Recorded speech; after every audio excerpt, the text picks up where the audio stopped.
blessed by the speakers, by the sessions. We've had sessions on safeguarding, on thinking about how we can protect children, how we can protect our children's workers, how children's workers in the church setting need to think about who they're bringing in, volunteers they're bringing in. We've had presentations from organizations going out into the rural areas, working with protecting women and girls against domestic violence, offering counseling, rehabilitation. We've had some very practical sessions for children's workers on activities and games and crafts that they can use with the children. So that's been very helpful for people. We had a representative from the sports movement who has shared with us how through sports, they are reaching out to people, building relationships and using sports as a way of mentoring teens. That was a very interesting session. We had Gladson Brother, who is a one-man band. He has an amazing testimony, and watching the video of him playing 13 or 14 instruments at a time was pretty amazing. So all of these sessions, if people have missed them, they are recorded in our YouTube channel, Equip and Grow. So you can click on the link, you can go into YouTube, click on Equip and Grow West Asia, and you'll find all of these sessions recorded there. We're going to go, our session will start in 1 more minute. We just allow time for a few more people to join the Zoom.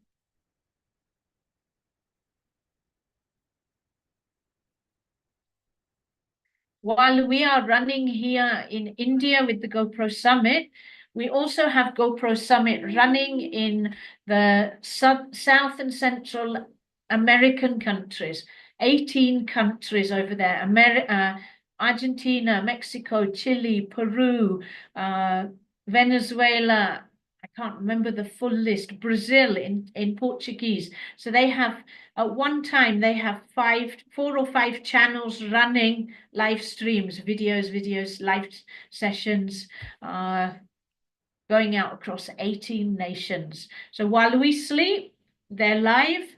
And now while we're live, they're sleeping, recovering from their 2nd day, and they'll wake up this evening and they'll have their 3rd day. So it's exciting to be part of a global summit where we have one theme, one vision, children's workers across the world coming together to be trained and equipped, envisioned, encouraged, and it's so exciting. So I think Stuti will jump into our introduction. Yes. So good morning, welcome back to GoPro Summit.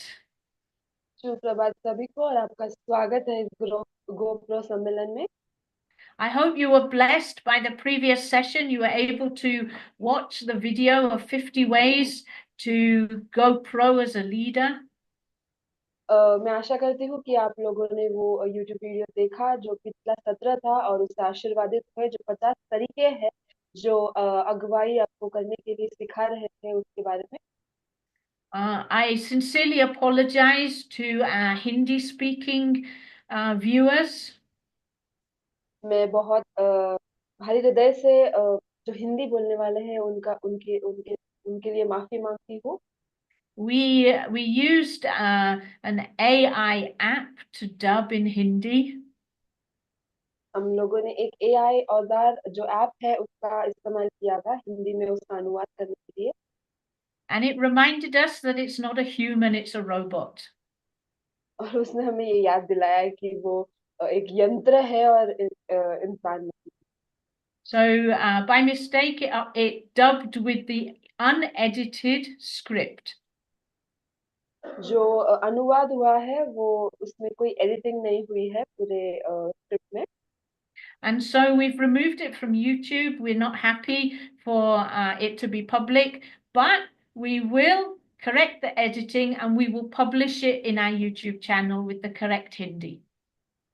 तो हम लोगों ने वो YouTube से निकाल दिया है क्योंकि हम खुश नहीं थे जिस तरीके से उसका अनुवाद हुआ था, पर हम उसे बेहतर करेंगे, उसे अच्छे से उसका अनुवाद करेंगे और उसे डालेंगे.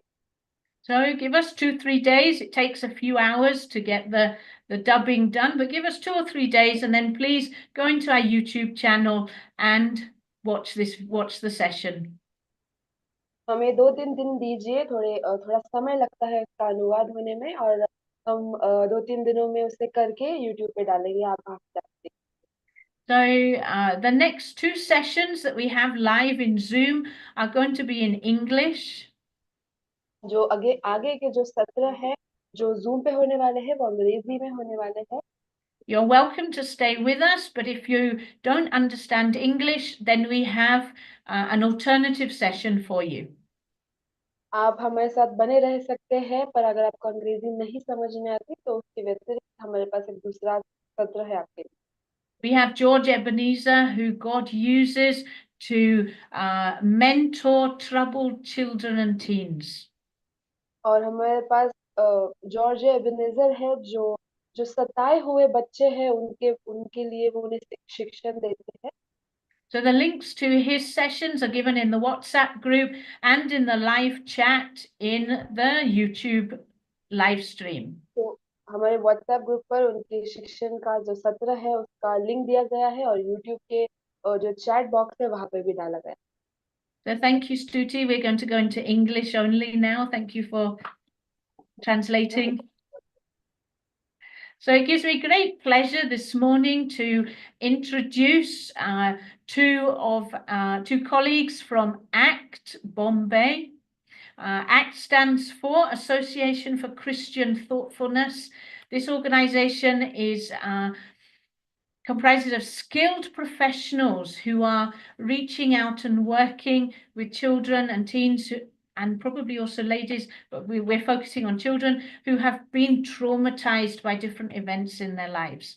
Yesterday, we heard from speakers who shared with us about some very painful situations that our children go through. And we've heard testimonies of people coming back and saying, I feel God calling me to step out and help, but I don't know what to do. And I believe today, Dr. Alita and her assistant Rabina ma'am are going to give us some very helpful and powerful tools for us to help and serve children. So I'd like to hand over the session.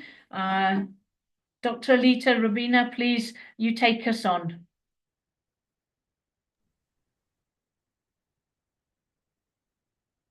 Thank you, Angie. Thank you for this opportunity that you've given us to be part of the GoPro Summit. And I want to just share in a line, our organization works with women and children who've been abused and have gone through difficult circumstances in their life. So we have a team of counselors who work with them and walk with them for many years, journey with them. And our desire is to build the capacity of the church so that they can care for those who are suffering. So this is the opportunity that you have given for us to be a blessing to the people who are working with children, the workers that work with children. So thank you. So I want to hand over this session to Rabina. Rabina's been on the field, on the ground, been counseling for more than 15 years now, and she's a very much vital part of our organization. So over to Rabina. Thank you, Alita. Yeah. You can make her, highlight her, yeah. Just want to thank all of you for giving us this opportunity. And as I was thinking about this program, I thought that God is in this. And that is why all of us are there. So today we want to talk about trauma and understand what is trauma. These days, trauma is spoken of very loosely. And everybody says, I'm traumatized. But really understanding what trauma is going to be the first session all about. We'll move to the next slide. And it's a difficult topic. So I want to start by using the scripture where God says he heals the brokenhearted and binds up their wounds. And these days I've been reading the book of Job, and it gives me so much comfort to know that in our brokenness, God doesn't abandon us.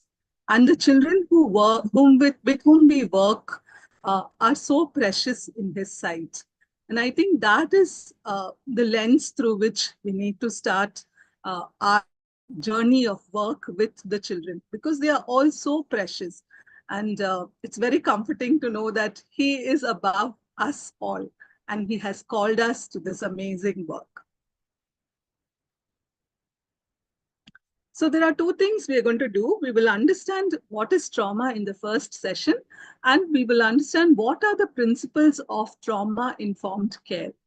Because if we are not able to really understand that, I think we will traumatize our children more by the words we use and by the non-communication also. Many times we do not communicate with words, but our eyes and the way we look at them, and our body language says that, oh, don't think too great about yourself. So we want to look at all those aspects which we may be subtly doing, which may not be really right. So my question that I want to pose is, what comes to your mind when you hear the word? Maybe a few of you can put it in the chat box.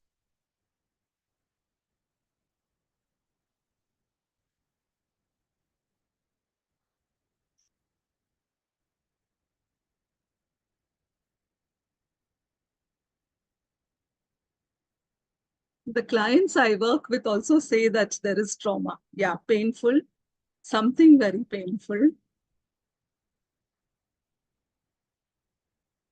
Anybody else? Emotionally broken. Yeah, I think that's great to know. It's a deep wound.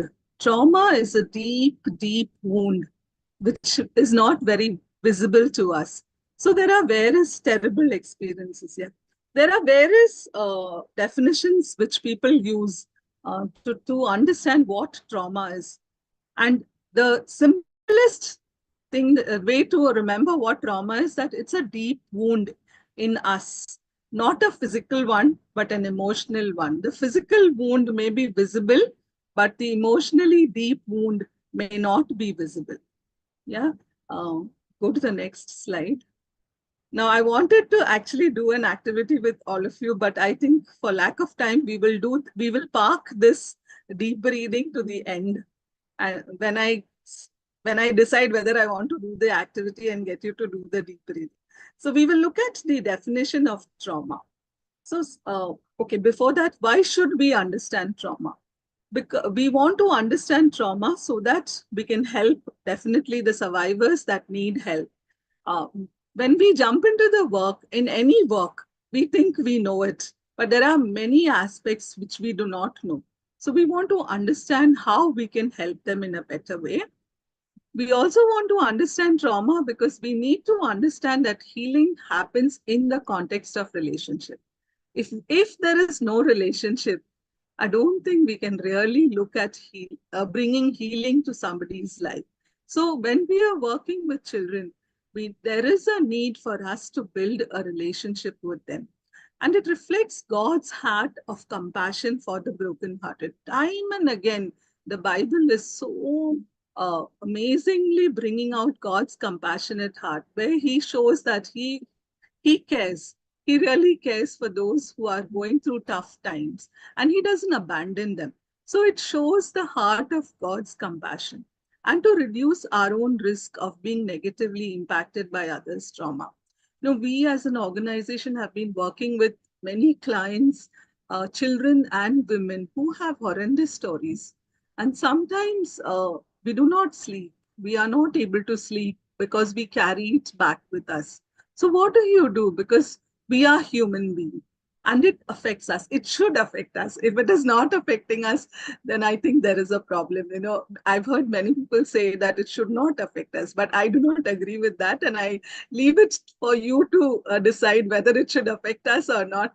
But I think God is affected when somebody suffers. And if we carry God's heart, we should get affected. But how do we reduce our own risk of being negatively impacted? We don't want to leave our work halfway through. We want to finish that which God has called us for. So that is the reason why we want to understand trauma. So SAMHSA, they define it as an event or series of events or set of circumstances that is experienced by an individual as physically or emotionally harmful or life-threatening. This is very important to remember, that it is perceived by the person as life-threatening, and it has lasting adverse effects on the individual's functioning, mental, physical, social, emotional, and spiritual well-being. A simple way to remember is, it is anything that negatively impacts the way you see yourself, others, and the world around us. And as I'm doing this workshop, I want you to think of that which is very painful for you. Something that has happened in your life, which is extremely painful in your life. One event which has changed the course of your life. And just think about how it has impacted your thoughts, of how you look at your own self, how you look at others, and how you look at the world at large. And that's exactly what children go through. So that is trauma. We can move to the next slide.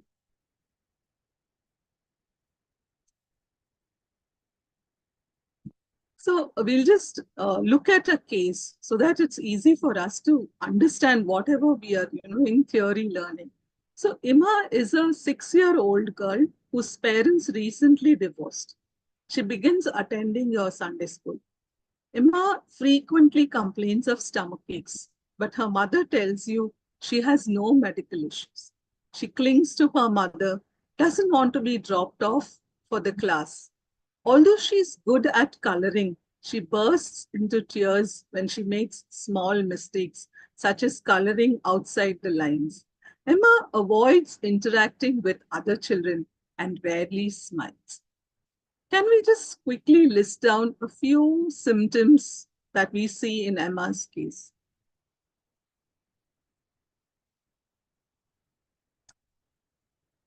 In the chat box, maybe you can write it.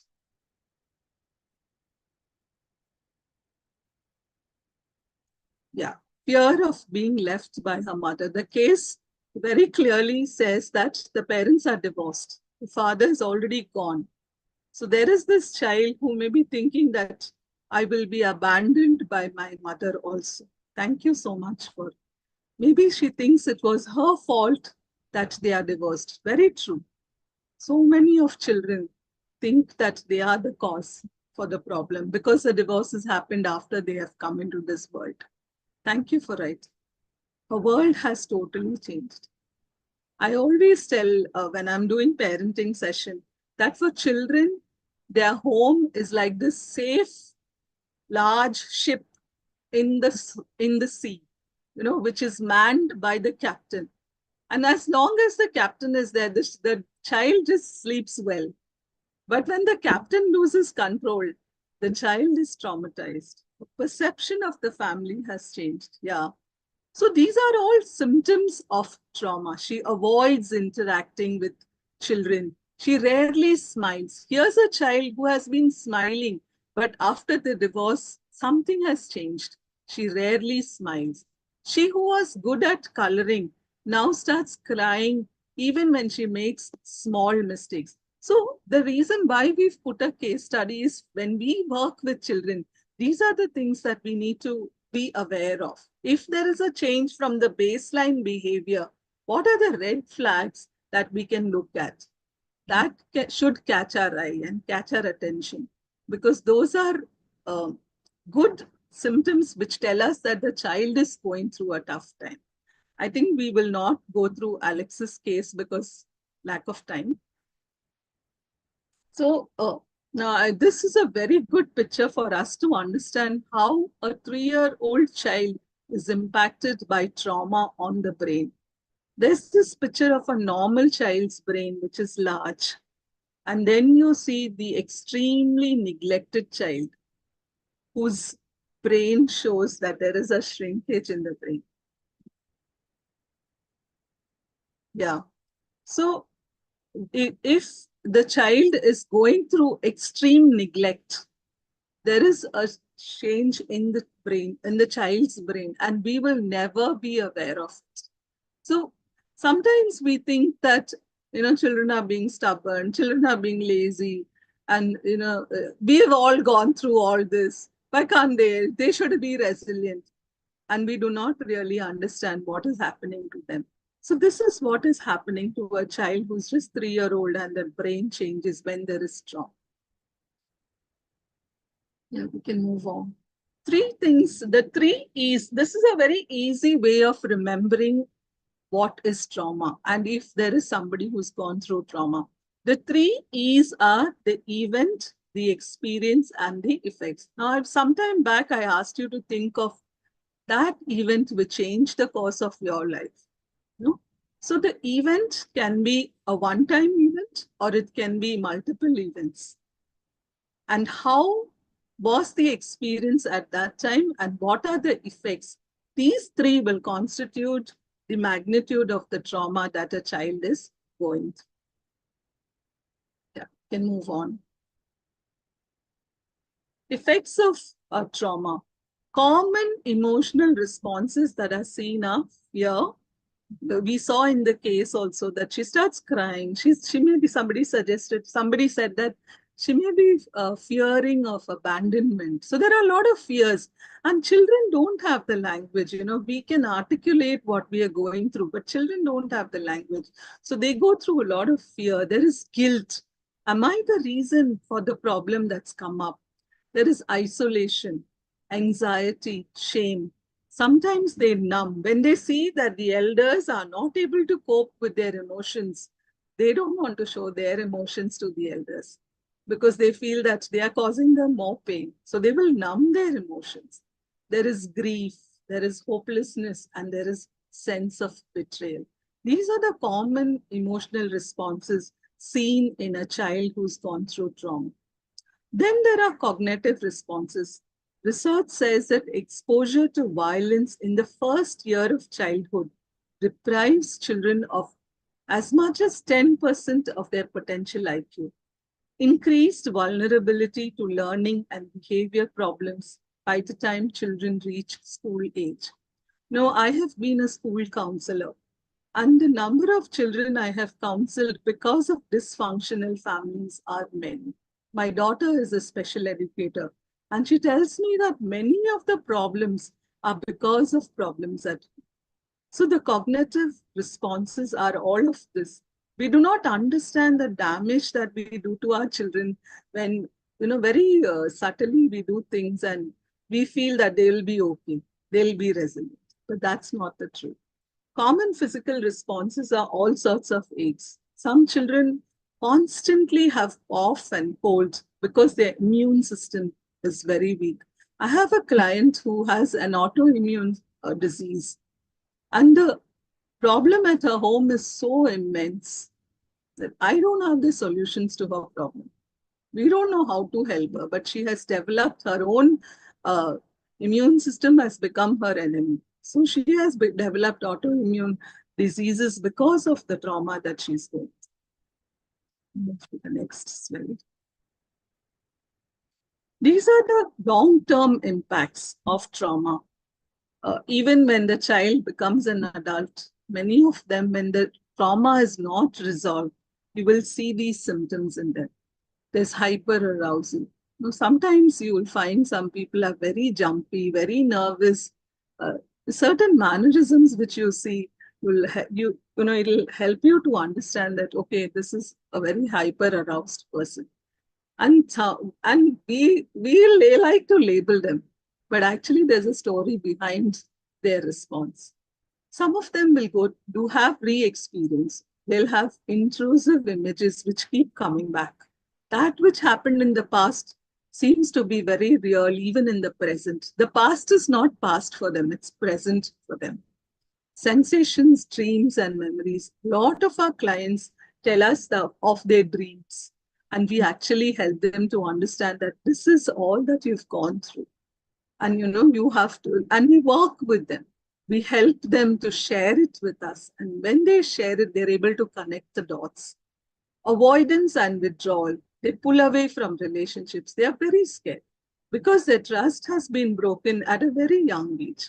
So how on earth will they trust anybody? And most of the time, it's by the person who's supposed to be taking care of. Those people are the ones who have broken their trust. So they pull away from relationships. Sometimes we are just amazed. Why are they like this? We do not understand. But this is the reason that they will withdraw. They will not go to certain places. They'll tell me, Didi, I don't want to go to that place. They will avoid some places. And they will avoid activities that trigger memories of traumatic events. Simple example is, if suppose I've gone by a train and met with an accident. Next time when I go there, I will be triggered by the memory. So avoidance and withdrawal. And affect dysregulation is very huge among our clients.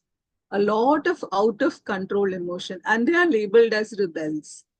A lot of our institutions label them as she is a very angry person. She's a very rebellious person. She doesn't listen to authorities. But there is a reason for why she is like this. So affect, these are the long-term impacts of trauma. We move on to the next slide. Now, I want to briefly share about the internal working model. How a young child builds a sense of emotional well-being through relationship with others. With the self, if there has been trauma, the child will ask the question, am I worthy of attention and love? If they have not received love, obviously they will ask for whether I'm worthy of love. Now, I have a grandchild and she's so secure. So when I look at her and when I compare her with my clients, I just think, oh my goodness, so much has been lost for them. So the question that they ask is, am I worthy of attention and love? Am I good enough? Why do people not love me? That's the question that they ask. Do I have a personal, safe, emotional space? That's the question about themselves. And the others, they will ask, to what extent are others trustworthy? Imagine somebody who doesn't have even a single friend. So sad to live in this big world where there's not a single friend. What support can I expect? Will others help me express emotions? How do relationships work? The child doesn't understand how relationships work. This child has never experienced a good relationship or a bad relationship. It's always been ambiguous, sometimes good, sometimes bad. And then the world.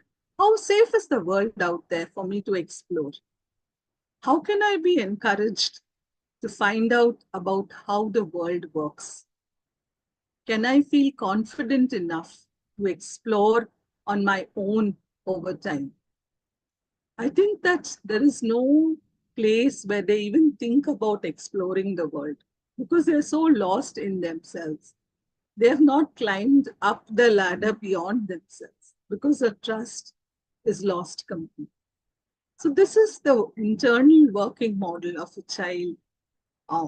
Whether the child has all of it. If the child has received all of this, they're on a good trajectory. But if they have not, they go through a very difficult time. So what are the factors which impact trauma response? Now, at the onset, I want to say that everyone responds to trauma different. One of my clients who was inappropriately touched was not traumatized by the touching, but by the death of the mother. In fact, actually, I think she underwent, I don't remember very clearly, but she was, she went through rape, I think. I'm not very sure, but it caught me unawares because for me, in my mind as a counselor, I thought that was the most traumatic thing for her. But in her mind, when I questioned her, what was the most traumatic incident? She said the death of my mother. So an incident can, we think that this incident could have been the most traumatic, but the child will decide what is most traumatic. And everyone responds differently. This child was able to brush away. Haan, hota hai, Didi. It's okay. But my mom's loss was the worst thing that happened in my life. So she was able to say that to me. And I was caught quite unawares and it caught me off guard.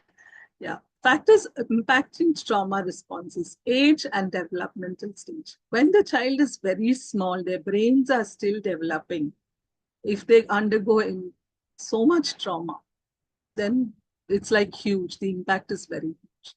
Then the temperaments. Many of us are different. We all know how the one person will respond in the other person. Belief about the level of danger faced during the event. What is their belief system? I will be able to do it. I will be able to, overcome this, or I will not be able to overcome their belief system. If they already have a trauma history, then it adds to the trauma history. Problems after the traumatic incident. If there is a good support system after the trauma, if there are people around the child to support the child and take care of the child, the impact is not so much. I lost my sister a few years back, and her child, younger daughter, was very small, but the family was there to take care of this child, and she's done so well. We know that because of the support system, she's been able to come through this whole thing. Then there are cultural influences. Some culture, ladies and girls are sent for things which are very inappropriate. It's very difficult to have a breakthrough there. So these are the factors which impact the trauma response. Later, can we move on?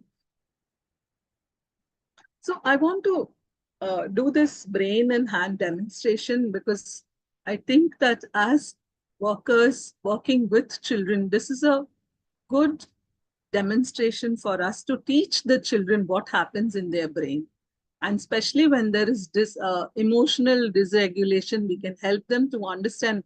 Many children don't understand why they are doing what they are doing and how do you overcome that. So I thought that we'll just take some time to understand this brain and hand. So if you all don't mind, you'll have to follow my instructions. You'll have to hold your hand like this. Yeah. So you'll have to hold your hand like this. Now you can teach this. I'm teaching you so that you teach your children. Okay. So this is your brain stem here. Your brain stem is here. So this is your brain stem. Okay. Now this regulates all your survival skills, like your basic eating, you go a toilet, wanting to go to the toilet, you're hungry, your sleep, all of it is regulated with your brain stem. This is your limbic system in this. So the limbic system is inside, okay, inside. And this one, these 4 fingers which cover your limbic system is your cortex. It's a very simple method to teach the children how the brain looks. So I teach the children when I'm counseling them. This is your brain stem. All your basic skills like eating, pooping, all of it happens through this. And this is your limbic system, the emotional brain. This is the emotional brain, takes control of all your emotions. And this is your cortex, that is your thinking brain. Okay. Have we all got it? Show me a thumbs up if you have got it. Now the teacher mode in me has come up. Okay. So this is the limbic brain, the emotional brain. This is your thinking brain, the cortex, this one. Okay. Now I tell the children that this brain development happens from bottom. And this is not fully formed in them. The thinking brain is not fully formed. And I tell them that it will, till the age of 25 ye growth hoga tumhare mein. Then I tell them that, your thinking is not yet proper. You operate out of your emotional brain. Many of the times they operate out of their emotional brain.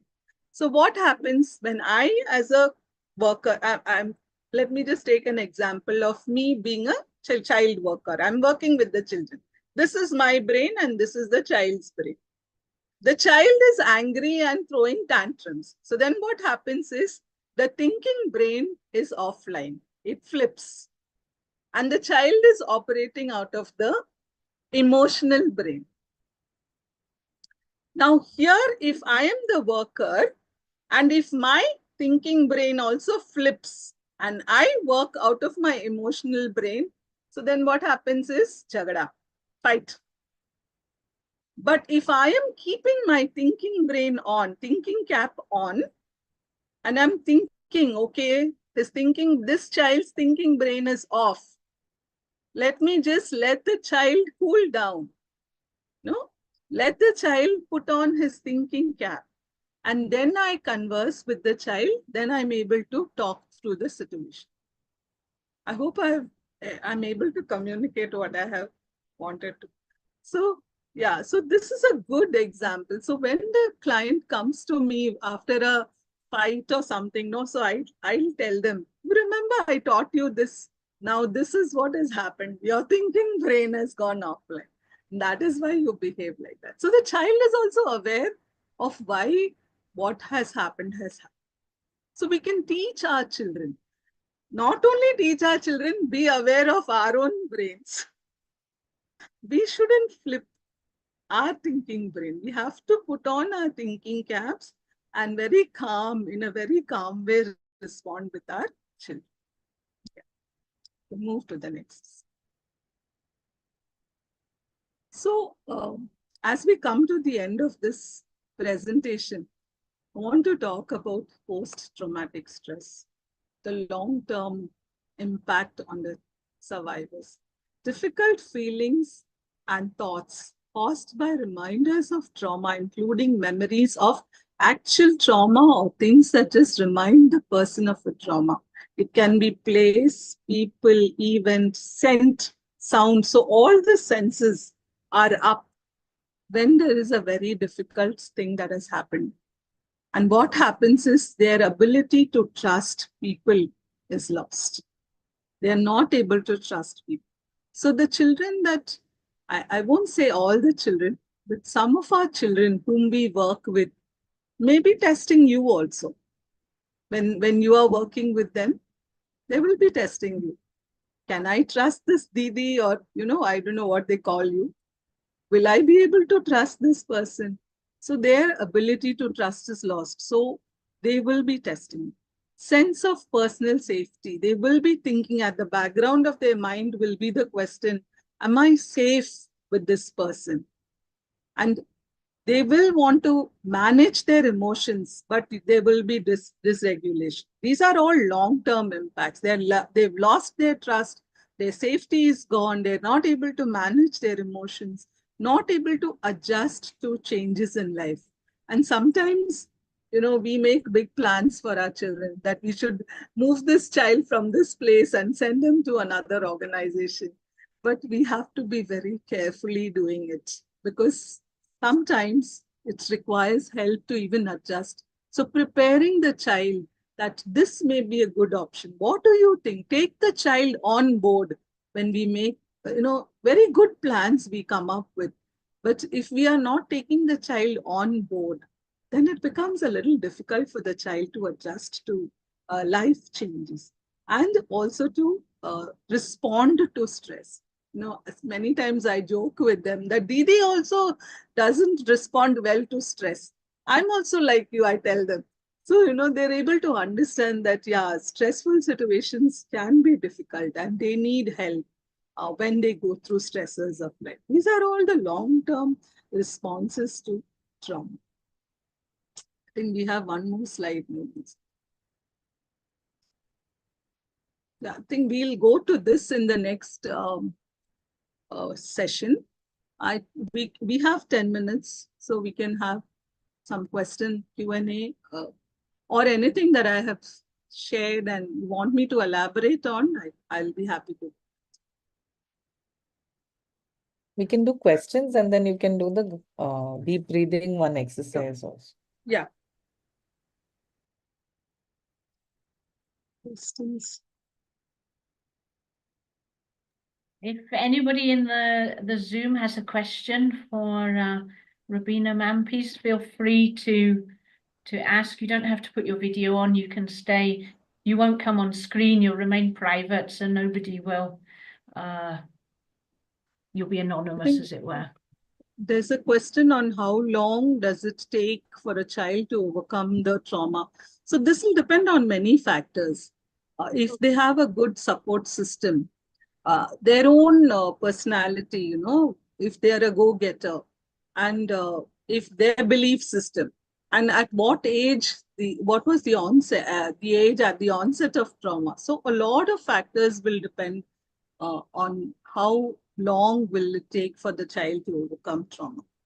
But in my opinion, a good support system, helps them overcome trauma faster. Even in therapies, we have seen that, there are a lot of modalities, but the therapeutic alliance is the key. When there is a good therapeutic alliance, everything else falls into place.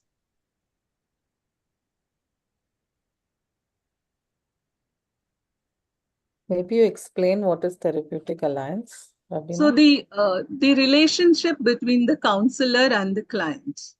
If the client is able to, trust the client, so much so that she's able to bring everything that she's going through, he or she is going through, to the table, knowing that the counselor will accept him or her non-judgment, without any judgment, and the counselor will be honest, saying that I don't have the answers, maybe, or I have the answer and I'm willing to walk with you.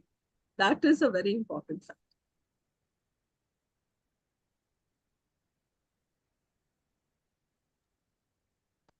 The question, how do you help your child in a dysfunctional family where you don't meet them regularly to have a significant impact? If we don't meet them, then I think we'll have to connect them with somebody at least who will be able to meet with them. Or I don't know, I've not experienced this scenario, so I may not be an expert, but I think a connection is required. Alita, what do you think? Yeah, the main thing is that there has to be consistency. That is very important for any relationship to develop. There has to be consistency, and you can't do it alone. There has to be family support. So, if you're counseling the child only, that's not enough. You need to involve the family also. Sometimes children are scared for parents to know what they're going through. So can they talk to others? Yeah, definitely. I think that option should always be there for them to be able to talk to somebody whom they can trust. Many of our children are not very comfortable talking to their parents. So I think that's very, but they have to recognize the right person. Alita, you were saying something. No, the next question is behavioral changes. Can behavioral changes be treated? A sweet child turns into a child who lost his sweetness and become very rude and rough. Rude and rough, yeah. So, can you change these behavioral changes? Can you treat the behavioral changes? Yeah, I think we'll have to go into the root of why there's a behavior change. So in the next session, we will be looking at a very important question that we will need to ask when we are working with the children. Because many of the behavior is understood from our own lens. But why is the child behaving in the way that the child is behaving is something that we need to understand. And for me, it's very sad if a sweet child turns into a rude child. And there is a reason for the child to become like that. So I will be interested in knowing what has caused the change. In fact, the children are good in telling us why they've become like that. They are experts.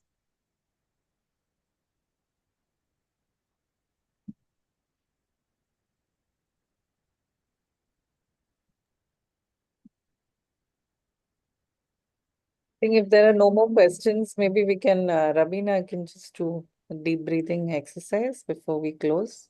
Yeah. So in the next session, we will be doing stabilization and say the child needs to feel safety and stabilization. That's the first treatment for any trauma treatment.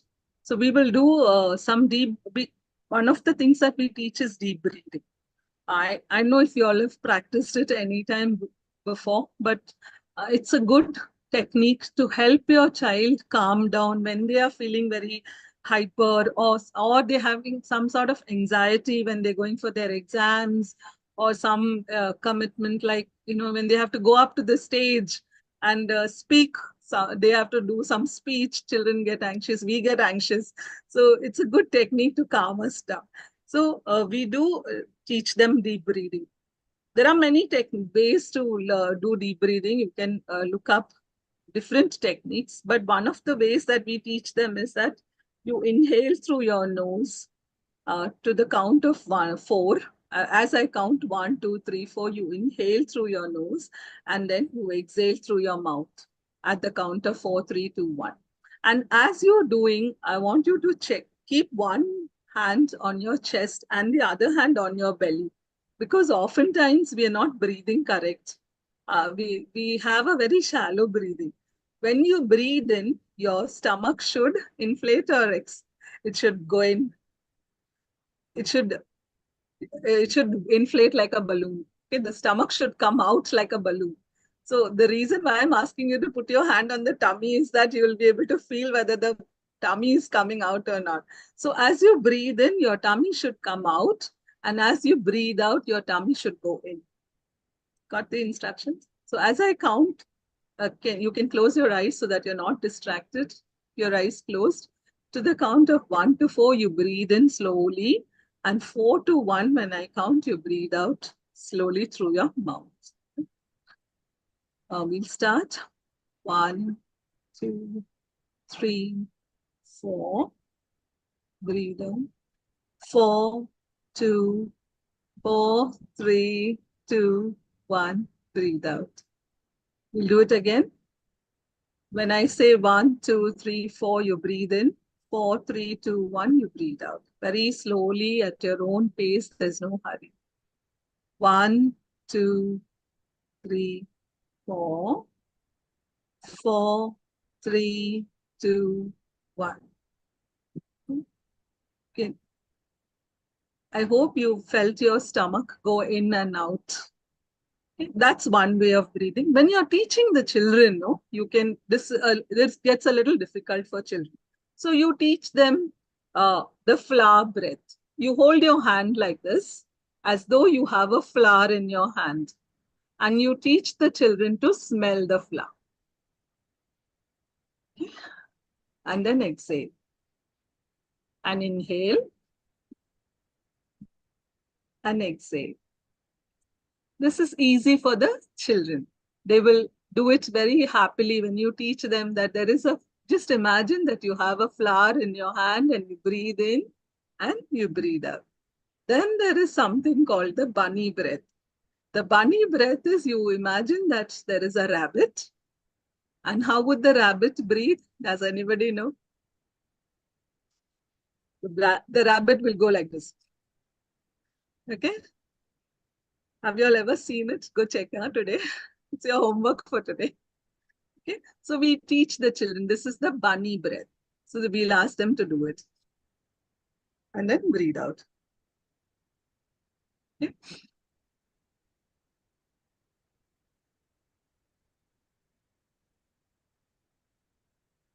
And if you're asking them to do deep breathing, if there is a child who has some medical issues, be careful about not asking them to do these breathing exercises. May not be good for them to do. Then we'll do some other exercises, which I'll teach in the next session. Thank you so much. Thank you, Rabina. So we can have a break till 12:30, right? Yeah. Yeah, or should we have a 15-minute break? Because the same group will be continuing. You happy? Yes, yes. So 12:15 we can start. Yes, 12:15. So please go and make a cup of chai, coffee, have some water, do some deep breathing, and come back for our next as we continue at 12:15. Thanks. Thank you.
We'll just wait 1 or 2 minutes, let people come back from their break. Hopefully had a nice hot cup of chai, coffee.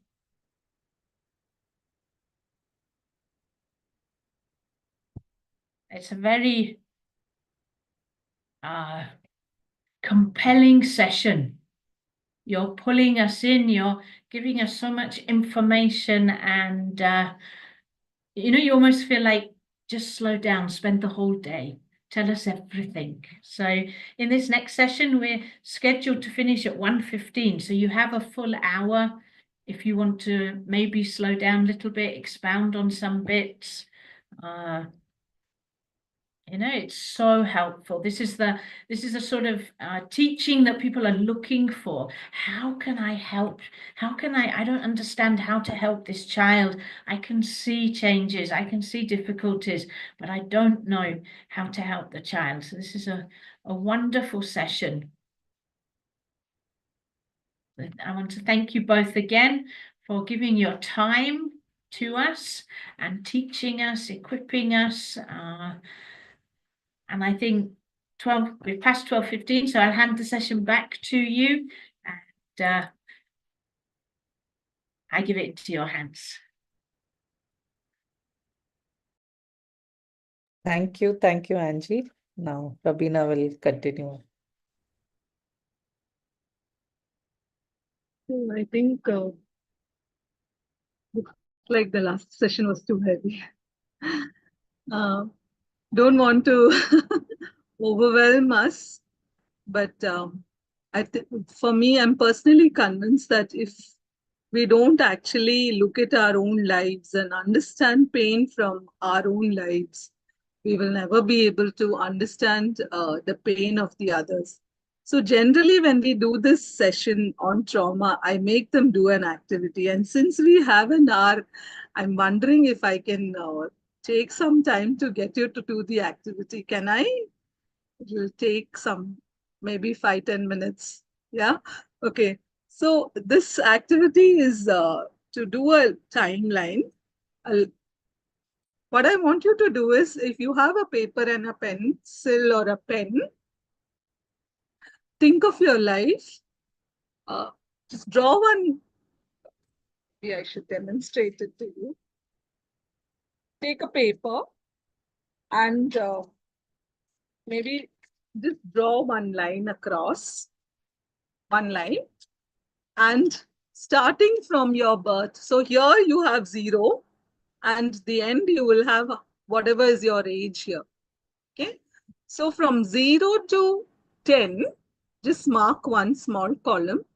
From 10 to 20, mark another column. And 20 to 30, and so on. Tens, in tens, you mark the timeline. And what I want you to do is think of your life from 0 to 10. And write down, don't stress yourself too much. I don't want you to be stressed. Just think of whatever you can remember. Just put down those key things, like I went to school maybe, or whatever. So 0 to 10, this happened. And then from 10 to 20, the key things that happened in life. 20 to 30, what are the key things that happened in life? The good and the bad. So we are at 12:18 now. Maybe I'll give 10 minutes. At 12:28, we'll get back and see how it is going.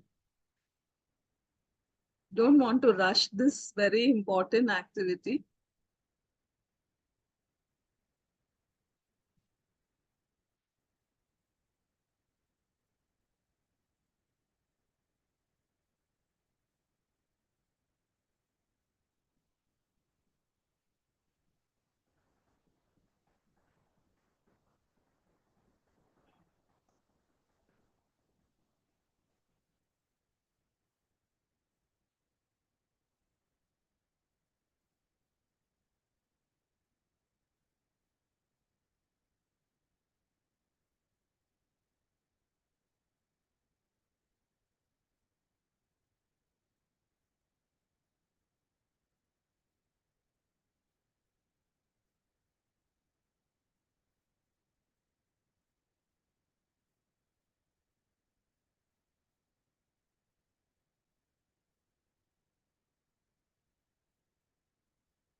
If everybody is done, we can start.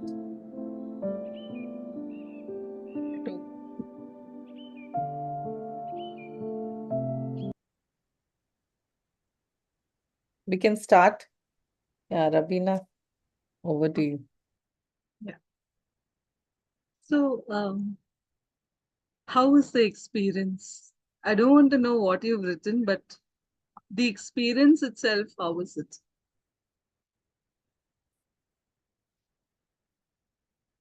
Really good one, ma'am. Never thought like writing like this, but it's a new experience. We were able to go back and think of goods and bads. Sometimes we don't do like this, but this is specifically writing in this manner is different. Sometimes we sit and think, but we forget. But this was something different, like specifically at that time we were, thinking and writing. Yeah. Thank you so much for sharing. Does anybody else want to share?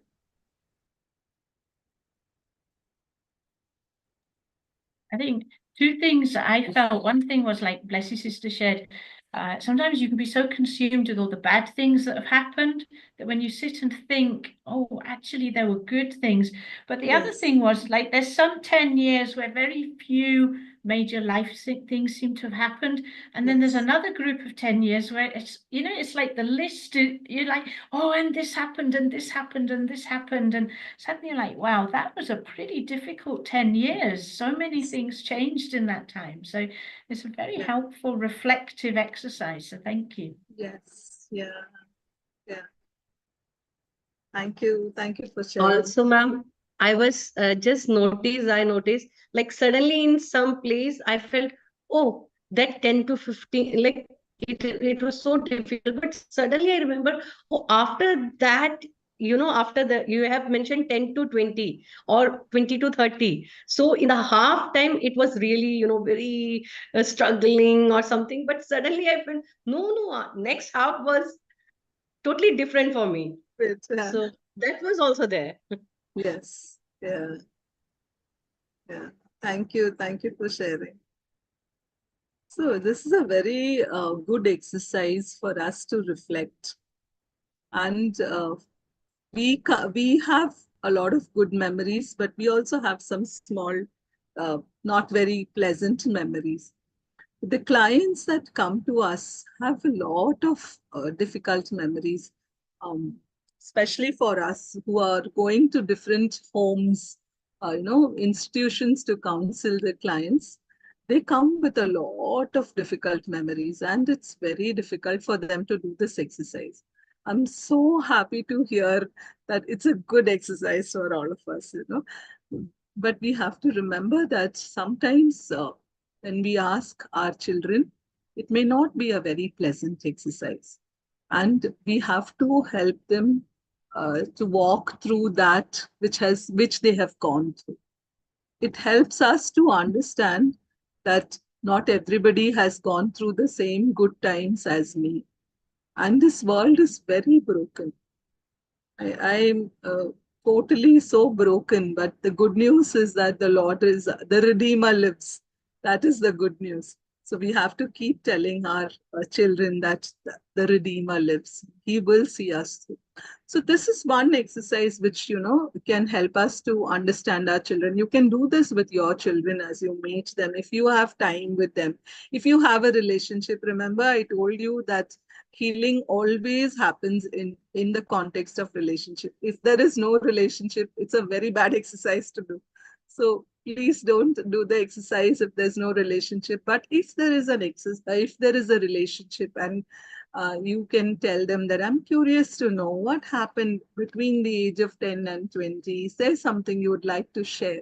And go with a mind of curiosity, not because I want to fix your problem. No, because we may not have the answers for all their problems. We may not. But with a mindset of, I'm curious to know if I can help, or can I get you connected with someone? So this is a good exercise, which helps us also to know the specific trauma that anybody has gone through, because that is something that they will remember. Okay, now let's go on to our next session. The principles of trauma-informed care. Trauma-informed care is an approach for interacting with survivors of trauma It is not a form of clinical therapy. No, it's not. It is simply about understanding survivors' experiences so that we can engage with them that in a way that is sensitive and supportive of their journey and recovery. So it's not a clinical therapy. I want to reiterate that fact that it's not a therapy, but it's a approach to help to understand our clients and help them where possible, support them, stand with them, be sensitive to them. So knowing that healing begins in relationship, that has to just, be written here. For all who are working with people, everyone who's working with people, I think we need to remember that healing begins in relationships. If we do not have the warmth, if I'm very cold, then I cannot have a relationship. I need to be warm. I need to be supportive for people to be able to approach me. Recognize that all behavior has meaning. The question that was asked in the previous session, can this behavior be changed? No, there was a question like that. So we have to recognize that every behavior has meaning. There is no behavior which is meaningless. Every behavior has meaning. Understand that symptoms are adaptations. Why are some children showing some symptoms? The classic example is if you've heard something called dissociation. Some children will just dissociate and they will not be in themselves. It'll look as if they are somewhere away. No? And we have to bring them back to the present. Sometimes we also do that. When somebody is speaking and we find it very boring, we switch off, and that is at a very mild level. But children learn this mechanism called dissociation because their pain is so much. So they learn dissociation so that they can cope with what is going on in their lives. So every symptom is an adaptation to what they are going through. Seek to comfort and not control. As elders, many times we feel that we should control the situation. Just yesterday, my daughter, who's a special educator, was telling me about one of her child. She's saying that this child is an autistic child and she just throws temper tantrums and is very difficult to control. And all the other teachers are trying to hold her, and she's quite big built. And my daughter was not in the class. And then when this happened, she was called because she's the class teacher. And she was telling, Mama, when I went to the class, I'm looking at all the teachers holding her from one direction to the other direction. And I just told her that, can you please sit down? I want to talk to you. Can you please sit down? And I asked the teachers to all go from there. So the child actually sat down. So I felt that was a good example where the teacher is not trying to control the child, do this. So the other teachers told her that, no, you're always giving in to her behavior. But according to her, that worked. So we don't have to control, we don't want to control situations. We need to comfort them when they're going through whatever they're going through. Build on strengths and not weaknesses. In the Indian context, we always highlight weaknesses. I don't know how the context is outside, but in India, we are so quick to build on, we highlight the weaknesses, but I think we have to build on strengths, appreciate. One of the skills of communication, good communication, is appreciation. So appreciate them for their strengths. So build on their strengths. So these are the foundations. These 5-6 points that are mentioned here, the foundations of the trauma-informed care. So we want to put on this lens, the trauma lens, and look at every child with the trauma lens. We in our organization, we always show them this PPT and tell them that we have to change your outlook. We have to change our perspective. We cannot go there as, I know it all and I cannot go as an expert. No, we will have to look at the children from their trauma perspective and understand what is it that they have gone through. So wearing the trauma lens, we will have this conversation and lead forward and help them, guide them in whatever they're going through. So going back to the case, Emma's case, what practical steps would you take to help the following child? Now we saw Emma's case that her parents are divorced. So we saw the symptoms. We saw that she's complaining of stomach pain and she's crying and she rarely smiles and she bursts into tears even though she's good at coloring. Her mom says she has no medical issues. In such a scenario, wearing the trauma lens, what would be the practical steps that we can take? I'm going to give you the answer, but I want to know what is the answer from your side.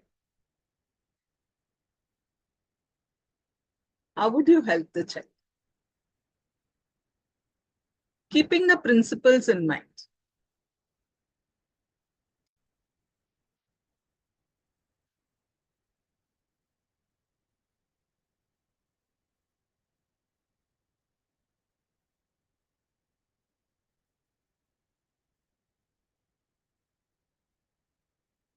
She could have something belonging to mom to hold on to in the Sunday school. Excellent.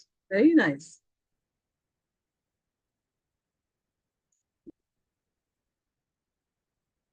Anything else? I don't think there's a wrong answer. You can just try sharing. We'll also learn. I'm sure it's happening. The teacher could visit her at home. Yeah, definitely. We always tell everyone that it takes a community to build a child. It takes not only the parents. Mom could also sit in the class for a few weeks.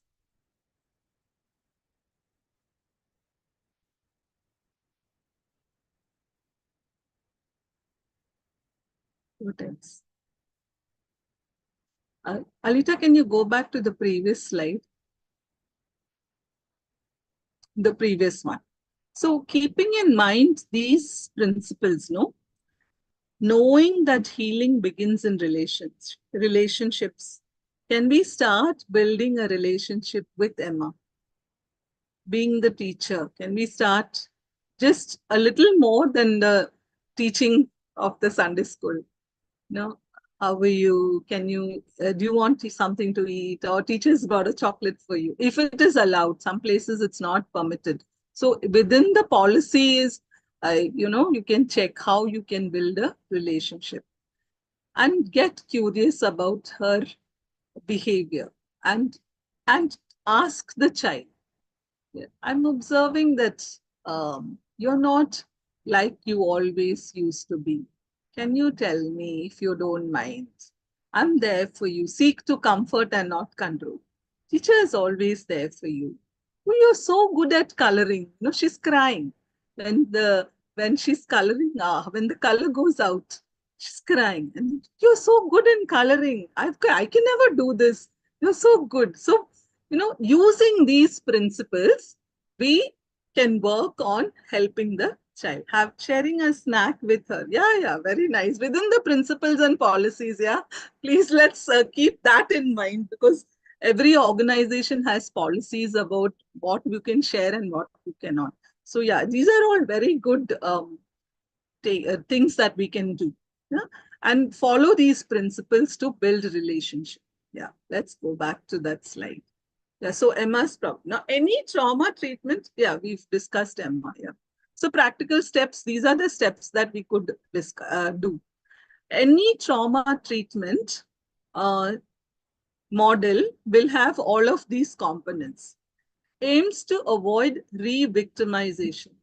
Now, in our experience, we have seen that in the institution also, sometimes we victimize the children and the client, with what we say in our body language. Sometimes some statements that we make victimizes them.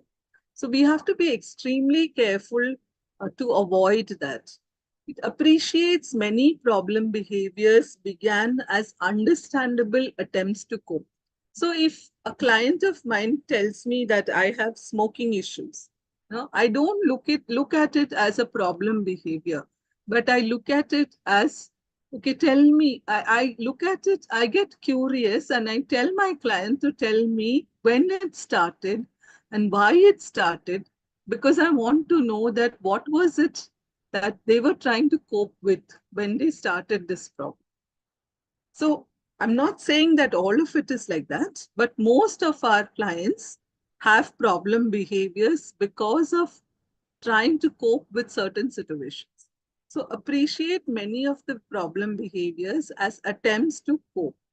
Strives to maximize choices for the survivors and control for the over the healing process. We have to give them choices. Okay, you have tried this. This is not working. Can we try something else? If you don't mind, let's try this. Understand each survivor in the context of life experiences and cultural background. Sometimes I feel that, I can, we are all very quick to say, well, I never went through that. Why are you going through that? That's not right.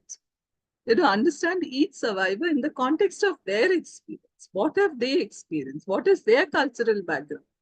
Each person comes from a different background. So we can never totally understand them. And therefore, trauma treatment tries to understand them from all of these perspectives. Yes, Anita. The three-phase model of trauma. This is a basic trauma treatment model by Judith Herman. Safety and stabilization is always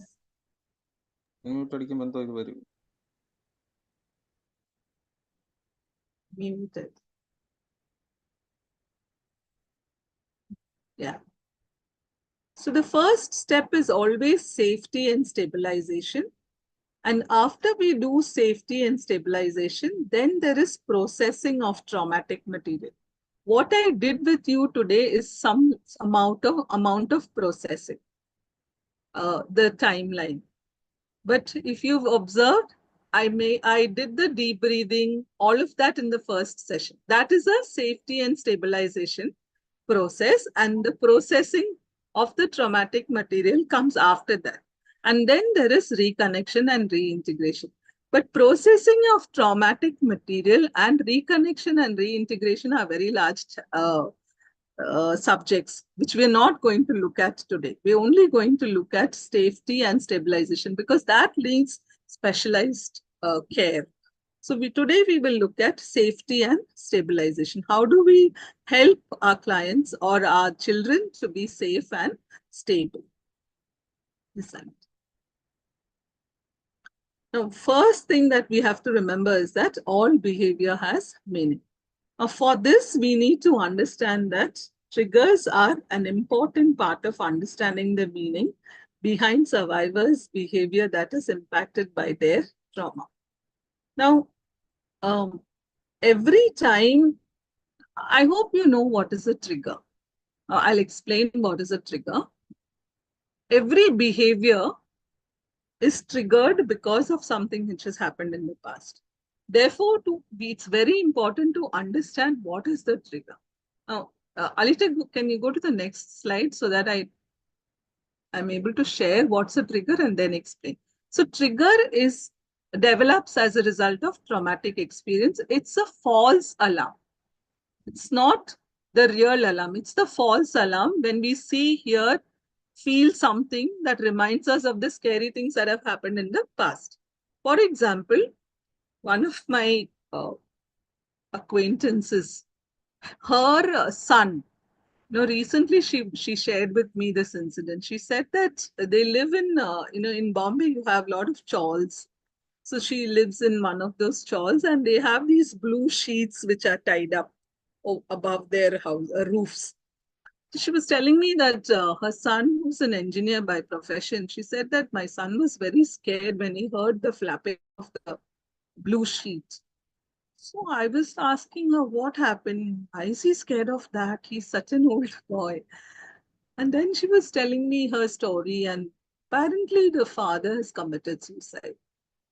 So he was triggered with this loud sound, and he was not, for him, that past became the present. So this is a false alarm. Am I able to see what are you able to understand? Okay, so it's a false alarm. So you get triggered. Now, what has happened now is not scary. And that boy, in the real sense, is a smart guy. So for me to understand it, I was like, why would he get scared? So I got very curious and I asked the mother what happened and how it is set into order and all of that. Then the mother told me that this is his experience and this is what has happened. So anything that causes us to go back to something that's happened in the past, scary things that have happened in the past. It can be a smell, for girls who have been raped, and the person who's raped them has some sort of a scent. The smell of that anytime can trigger that same memory. So it's a false alarm, and it sets off an action, a process, or series of events. Can be fear, it can be panic, agitation, etc. But it's specific to an individual. What triggers me may not trigger you. What triggers you may not trigger me. So a good question to ask is, what makes you feel scared, upset, angry, and causes you to go into crisis? That's a very good question to ask anybody who's dysregulated. You feel that they are showing some symptoms which are away from the baseline. This is a good question to ask. What makes you feel scared, upset, angry, and causes you to go into a crisis? So how do you manage these triggers? Alita, the next slide. There are 3 things that we have to help our clients with. In order for them to manage the triggers, we have to help them with 3 things. First of all, we have to help them to identify what are the triggers. For everyone, it will be different. Like for me, for quite some time, when I used to come home and I used to find the house messy, I would be triggered. So it can be anything. So now identify your own triggers. What is causing you to be triggered? That's the first thing. Then identify what are the early warning signs of being triggered. Now, as soon as you're triggered, what do you do? Like for me, if I would come, now I'm much better. Now I just have learned to cope with my triggers. But what do you do when you're triggered? So as soon as I come home and if the house is in a mess, I would just go on a rant. I'm like, why is the house like this? The way I left it, it's the same, blah, blah, blah. So identify your early warning signs of being triggered. And then the last thing that we have to do is identify positive strategies for coping. These are the 3 things that we need to identify. Now we can teach our clients this. We can teach our children this. When they are triggered, we can ask them to identify these things. We'll go through each of them individually. Before that, understanding emotions, we asked them previously, like I said, what makes you feel upset, scared, or sad? What makes you happy? They will tell you. But what makes you feel upset, scared, or sad? It's a difficult question. It takes time for them. How do you know you are angry? My children know when I'm angry. So we have to be aware of how do I know when I'm angry? What reminds you of bad things? Those are the triggers. What helps you calm down when you are upset? What does not help you? Somebody tells me calm down, no, I get more irritated. When I'm upset and somebody tells me just calm down, I get more irritated. So we have to know ourselves. What helps you calm down? What doesn't help you calm down? All of these things are good questions for us to ask to understand the person's emotions. So the common triggers, these are the common triggers. Any child or any adult, these are the common triggers. Not being listened to. If just imagine yourself, if suppose nobody is listening to you, how would you feel? Same thing goes for the child. Not being listened to. Lack of privacy. You put them, with everybody. So children don't mind actually, but this is a common trigger. Feeling lonely. I think loneliness is going to be very soon called a disease. So feeling lonely, darkness, being teased, feeling pressured, people yelling, how much we yell at our children. So bad. It's very bad for them. Particular time of the day or night. Yes. Suppose there's a rape which the child has gone through. Nights will be extremely difficult for them. Suppose some child has gone through they will remember particular things. Like I often share about this client of mine whose mom passed away on a festival day. So that festival is a trigger for always. She hates it. It's a festival celebrated by everybody, but she doesn't like it because it was a most difficult time for arguments, being isolated. In many homes, we see that one of the discipline measures is isolate the child and put the child in one corner. It can cause trigger. Being touched. We have to be extremely sensitive when we are working with children about how we are touching them.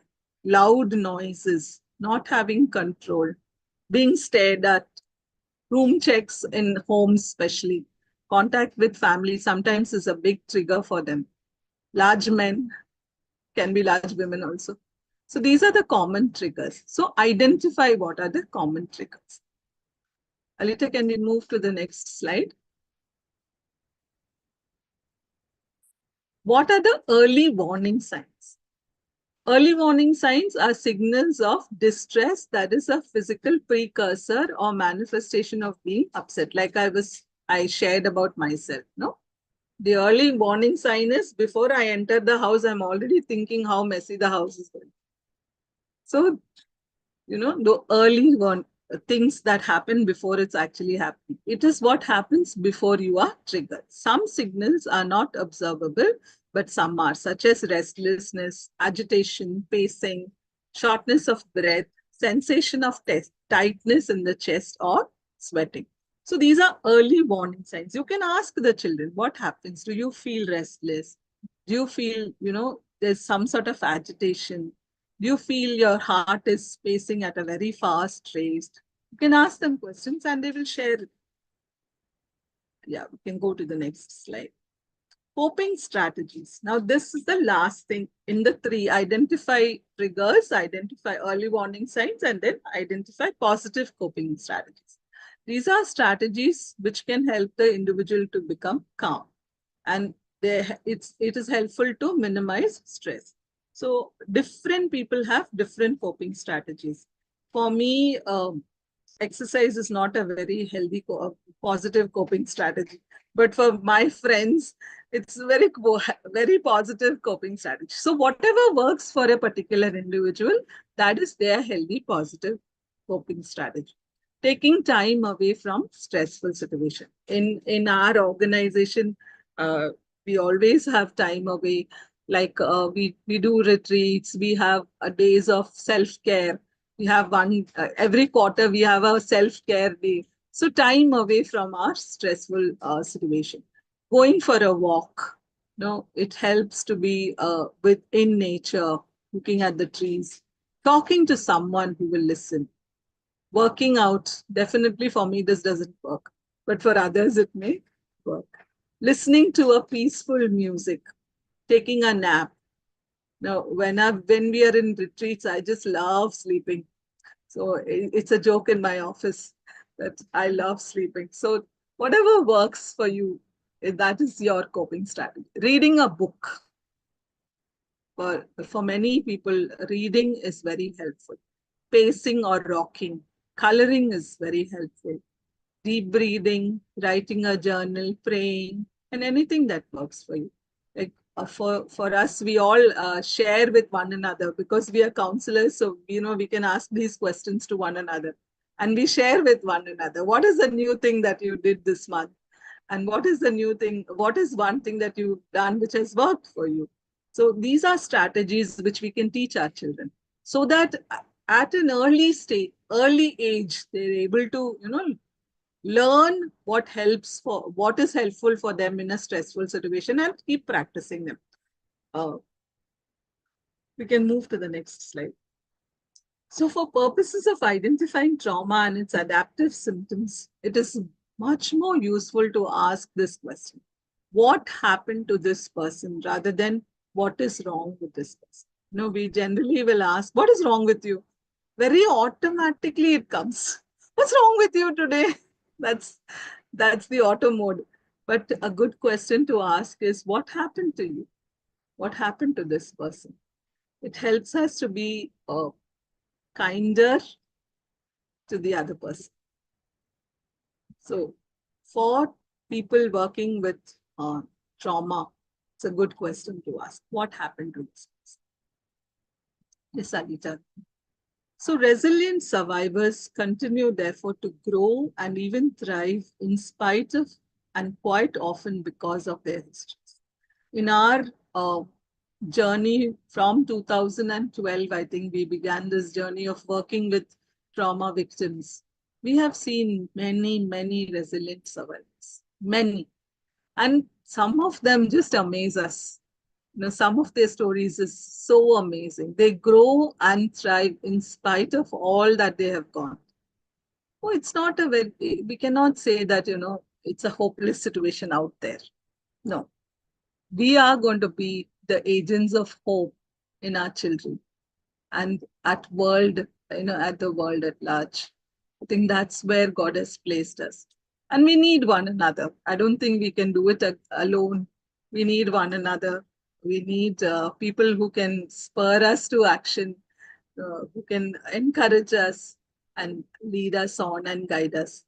So this is a beautiful journey that we have gone through, and we're so happy to share what we have learned. We've not reached or arrived. We're still learning, but this is what we have learned in our journey. Thank you. I think we have 15 minutes more. I want to teach one exercise. Alita, you want to say something? So there's one more. Yeah, sorry, go ahead. Yeah, questions. Okay, questions. Questions, and then we can end with your exercise.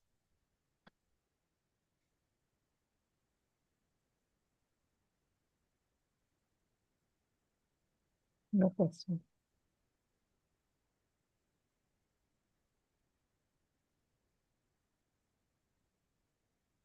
Any questions, anyone? You can type in the chat or unmute yourself and ask.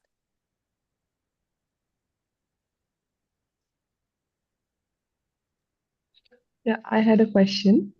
Actually, as Sunday school teachers, like we teachers ourselves, we also have been gone through traumas and all from our childhood, and still we are recovering. So, as a teacher, how can we ourselves get healed, and how can we heal the children too? So Sheetal, thank you for sharing. I think we all share the same story. We've gone through all of us have gone through something or the other. And we need people to walk with us where we are vulnerable, the first step is always to be able to share with a trusted person. Recently I was reading that the healing begins when we start sharing. We cannot keep it to ourselves. So I would say that all of us should have at least one person with whom we can share our lives and take support of that person and pray with them and ask God to bring healing. When we experience healing, we're able to pass it on to our children. And I think it's okay for us to say that I have gone through this. That takes time, but yeah. Alita, you want to add? No, I just wanted to say that find a friend, be vulnerable. Yeah.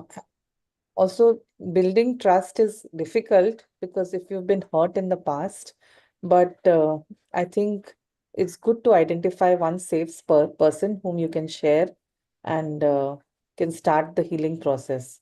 Or you can also approach a counselor and start in counsel, yeah, for the trauma.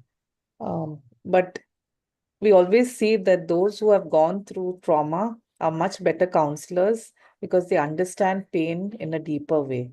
So never think of yourself less because you have gone through trauma, but always know that because of your understanding, you'll be a better Sunday school teacher. Thank you.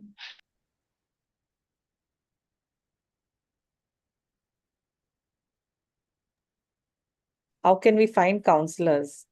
Yeah, we have a list of counselors, so we can give you our email IDs or phone numbers, and then you can ask us. And in Bombay, we can help. Outside Bombay, also, we have our contacts and referrals.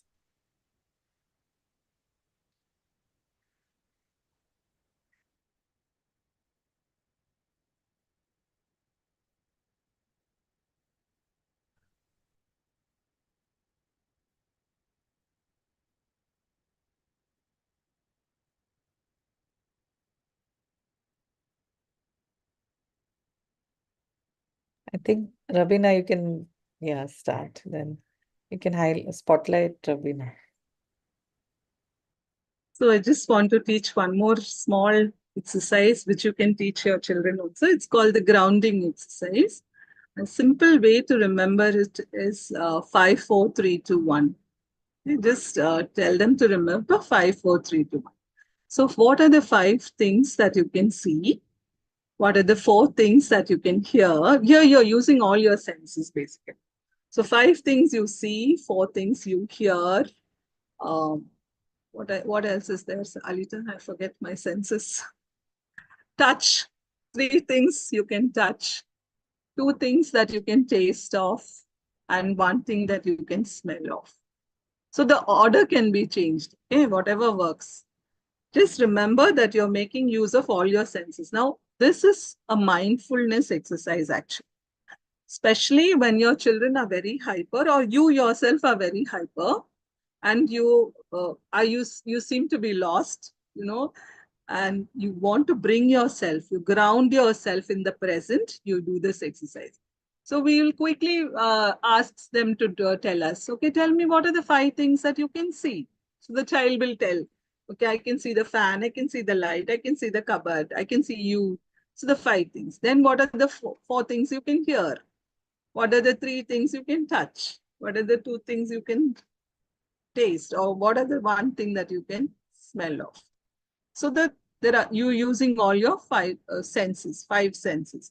It's a very simple exercise to be grounding in the present, especially when the children go to the past. No, many children will go into their past, and that happened, and this happened, and so bringing them to the present can use this exercise called grounding. It's called the grounding, and for all of us. This is for the children and for us, this exercise which I shared just now. One of the things that research is currently showing is the importance of writing a gratitude journal. Every morning when you get up, what is the 1 thing that you are so grateful for? I think all of us can start doing this exercise, especially because we get so tired. There are a lot of things which we can be unhappy about.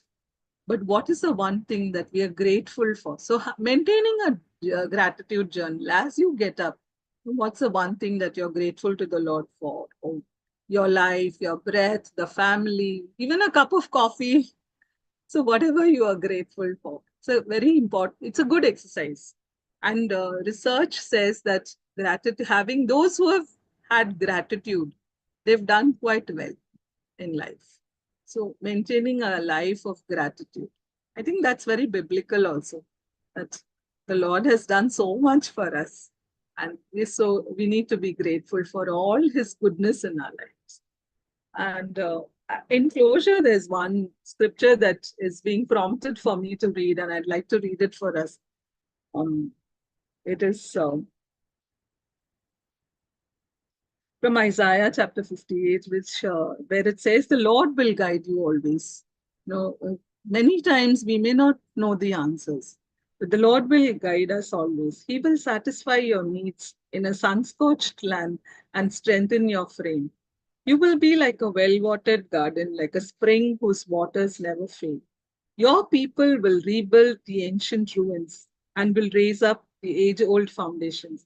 You will be called repairer of broken walls, restorer of streets with dwellings. No? Sometimes we think we are a small group. We may not be able to make so much difference. Or what does it matter? But I think we have to remember that it is God who is taking us through, and we are going to do it. So I'm going to leave you with that. Thank you so much this time. Thank you. Thank you so much, Rabina ma'am, for 2 wonderful sessions, very helpful, so much information that you've shared with us. I think each one of us will go away and reflect and think on how what you've shared actually relates in our own personal situations. And maybe some of us have even been stirred remembering certain children that we've been meeting and seeing and thinking, yeah, I called him a terrible, naughty child, but maybe there's something more going on in this child's life. Or a girl who suddenly is very isolated in the group. She doesn't want to talk to people. She does, and we sort of said, oh, something's wrong with her. But I think you've given us a lot for us to take away and actually start using. And Rabina ma'am, I really appreciate your humbleness in saying that you're also still learning. There's so much for us to learn. And sometimes I think, especially non-professionals can feel overwhelmed that there's so much to learn. But then you brought it back to God. Ultimately, God is our teacher. He's the one who will lead and guide us. And I think as we take your guidelines and as we walk with scripture in our hearts and minds, then God will use us to reach out and rescue many children across the nation. So that is our heart behind Equip and Grow, equipping and training children's workers that they can reach out and rescue children. So I on behalf of Equip and Grow and our participants, I really want to thank you for this excellent session that you've both brought to us today. So thank you so much. Really appreciate it. Thank you. And that brings us to the end of our morning sessions. It's been an eye-opening time. We've learned much this morning, lots to think and reflect on. We're going to stop now for lunch. Our next sessions start at 2:15, but we are not coming back in Zoom or live stream at 2:15. We have our next 2 sessions have been pre-recorded, and so we'll be sharing the links for those sessions. You can join. I'm just going to get the list up because we've got quite a list of sessions this afternoon. You can join representatives from Disruptive Women, Dr. Kavita and Dolphy ma'am, who are going to share on the biblical perspective of safeguarding, and they're also going to talk about some of the laws that are relevant to us in India in terms of safeguarding and abuse. We also have a very interesting training on something called Think, T-H-I-N-K, some helpful ways for you to communicate with troubled children, troubled teens, questions and things for you to remember in your mind. Those are both in English and Hindi. And then later, we also have Pat Lamech, who is the lead for the children's education in the Methodist churches in India, and he is sharing the biblical perspective of why do we need to serve children in our churches. So a very mixed, varied group of sessions that you can join this afternoon. They'll all be advertised in the WhatsApp groups and through the YouTube live stream. So if you can't find the links, go back into the YouTube live stream, click on the live button, read through the live chats, and you'll find the links there. And then we will come together at 4:45 this evening for our live finale. So don't miss that. We're going to wind up these 3 days of GoPro Summit by celebrating that the people we were 3 days ago. We're different, we've changed, we've learned so much, and we're ready to go pro in our children's ministry. So have a great lunch, enjoy the sessions this afternoon, and we'll meet back in Zoom at 4:45. See you later. Thank you very much.